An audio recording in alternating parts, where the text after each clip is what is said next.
Salutare tuturor și bine v-am găsit, dragilor, la un nou videoclip. Astăzi suntem în 11 mai, recoltez salată din țevi. Ce e minunat este faptul că odată tăiată ea crește din nou, nu trebuie să o replantăm. Crește din nou, în câteva zile iarăși avem salată. E minunat acest lucru. Despre aceste culturi în țevile PVC cu dimensiuni în diametru mai mici sau mai mari, eu am mai vorbit și o să vorbesc și în acest videoclip. Este o soluție, din punctul meu de vedere, ideală pentru cei care au probleme cu spațiul, atât în seră cât și afară, care nu au atât spațiu cât și-ar dori să poată să cultive mai multe legume și atunci, din punctul meu de vedere, este o soluție excelentă aceste culturi suspendate în țevi PVC. De exemplu, eu aici am țeava aceasta în care mi-am plantat salata și de desubt am morcovii. Așadar, mă bucur de aceeași suprafață de mai multe culturi. Dacă nu aș fi avut aceste țevi, bineînțeles că nu aș fi avut spațiu unde să-mi pun salata. Eu am mai vorbit și despre cultura de salată, că o prefer protejată, retrasă, să nu fie la suprafața solului și ca animalele, pisicile, câinii, eu știu noaptea prin grădină ce se întâmplă.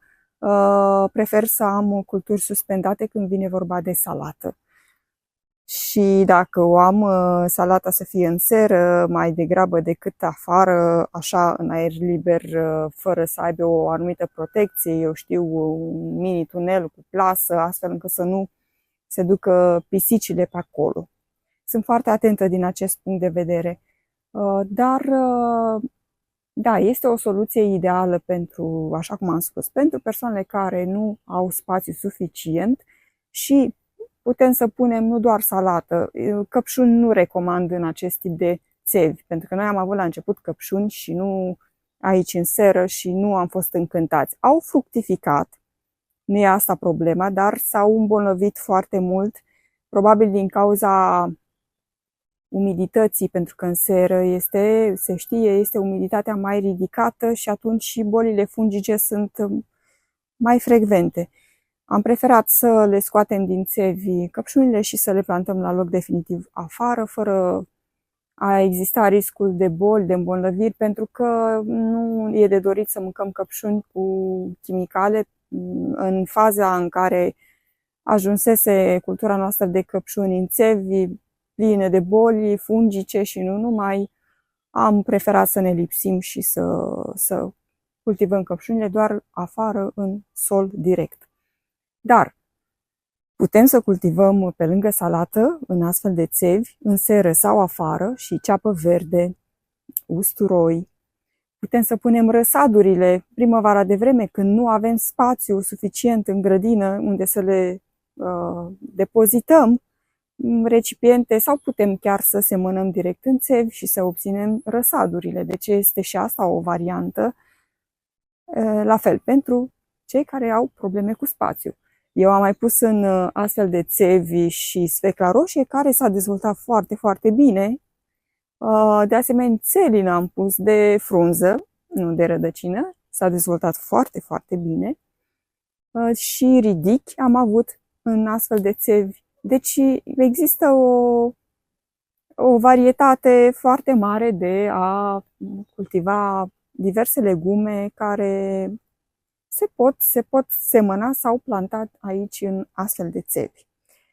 Eu acum îmi văd de treabă, recoltez salata, câte un castron din ăsta plin cu salată iau de aici de fiecare dată și da, o mâncăm, fie cu fasole, cum o pregătesc eu. Eu o spăl în mai multe ape și o spăl frunză cu frunză ca să mă asigur că dispar toate gângănile și se murdărește, pentru că în momentul în care ud, evident sare și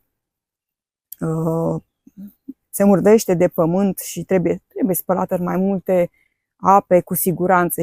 Apoi o tai, pun sare, pun oțet, ulei de măsline și amestec bine și asta este tot. Garnitură la fasole, mâncare de fasole, cartofi, dar eu cartofii pai nu-i fac pai, adică îi tai pai, dar nu îi fac prăjiți. Îi pun în cratiță, pun sare, ulei și apă, totul deodată. Îi fac mai degrabă înăbușiți pentru că nu e tocmai sănătos. Cartofii pai nu sunt sănătoși prăjiți doar atât în ulei. Deci eu îi acopăr pun ulei, pun și apă, pun capacul și îi fac înăbușiți, dar au forma de cartofi pai. Da, fiecare cu obișnuințele și cu meniurile lui. Noi așa procedăm cu cartofii. Și este un meniu foarte ușor, foarte bun, prietenos, cu stomacul, sănătos și tot așa. Ceapa verde trebuie și ea scoasă tot în cursul zilei de astăzi din țevi, pentru că o am în țevi. Ceapa verde foarte, foarte bine se dezvoltă în astfel de țevi. Dacă nu mai e spațiu prin grădină, eu, așa cum am spus și în alte videoclipuri, în momentul în care primăvara îmi mai încolțește ceapa de anul trecut, bineînțeles că o iau și o înfic direct în pământ și astfel am ceapă verde, nu trebuie să stric rostul la cea pe care am plantat-o anul acesta din arpacic. Așa procedez eu. Bun, îmi văd de treabă, mulțumesc mult pentru atenție, revin bineînțeles și cu alte videoclipuri. Până atunci vă doresc toate cele bune, la revedere!